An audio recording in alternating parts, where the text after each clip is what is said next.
Que ce soit pour leur art ou leur lumière, difficile de rester insensible à la beauté des vitraux. Principalement utilisés au Moyen-Âge, les vitraux sont une sorte de livre illustré racontant les histoires locales ou celles de la Bible. Mais contrairement à ce que l'on pourrait penser, les vitraux ne sont pas éternels et s'altèrent au fil des siècles.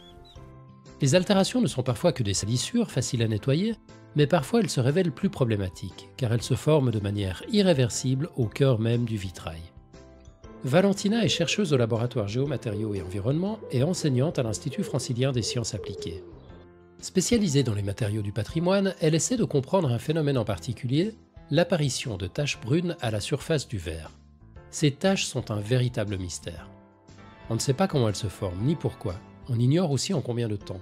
Tout ce que l'on sait, c'est qu'elles contiennent du manganèse. Pour comprendre le travail de Valentina, il faut d'abord en savoir un peu plus sur le verre médiéval et la structure du verre à l'échelle atomique. Pour produire du verre, il faut faire fondre du sable, composé principalement de silice. Comme la silice a une température de fusion très élevée, on ajoute d'autres composés, appelés fondants, qui ont pour effet d'abaisser cette température. À l'époque médiévale, les fondants utilisés sont des cendres de fougères et de hêtre. On chauffe ensuite le mélange de silice et de fondant à des températures d'environ 1300 degrés avant de le refroidir rapidement. Le verre médiéval a naturellement une couleur verdâtre, car les matières premières utilisées contiennent des impuretés de fer. Pour obtenir d'autres couleurs, on peut ajouter d'autres composés, et c'est là que le manganèse intervient. En ajoutant un peu de manganèse, on peut rendre le verre incolore.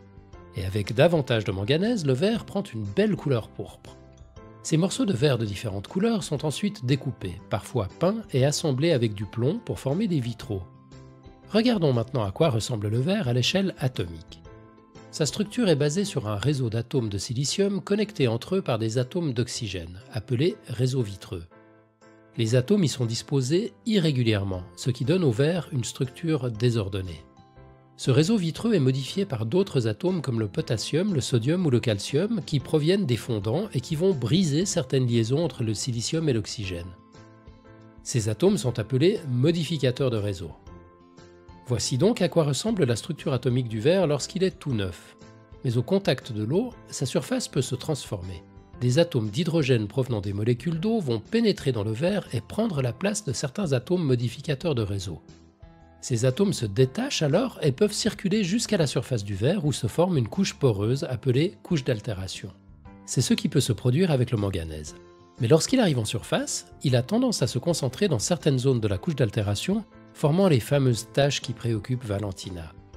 Les vitraux se retrouvent alors parsemés de vilains boutons brunâtres. La première mission de Valentina est de comprendre comment le manganèse parvient dans la couche d'altération et pourquoi il se concentre pour former des taches. Est-ce un phénomène de nature physique, chimique ou biologique? Ou les trois à la fois?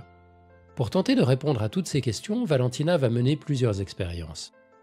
Grâce à de précédentes études, les chercheurs savent que les micro-organismes peuvent jouer un rôle dans l'altération des matériaux d'origine minérale.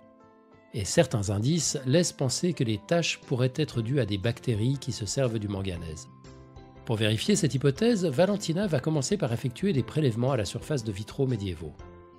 En les examinant, elle trouve effectivement des bactéries, mais aussi des champignons microscopiques.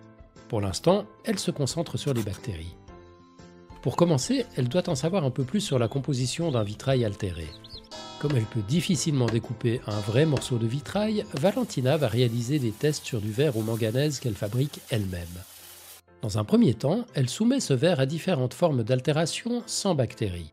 Elle pourra ainsi évaluer l'influence des facteurs chimiques et physiques indépendamment des facteurs biologiques. Puis, elle regarde ce qui se passe avec des bactéries. Après plusieurs jours, elle analyse la répartition du manganèse. Est-il resté dans le verre? Y en a-t-il dans l'eau? Les bactéries en ont-elles incorporé? Ont-elles produit des composés bruns? Et comment? Est-ce le même phénomène qui se passe sur les vitraux? Elle ne le sait pas encore, mais compte bien le découvrir.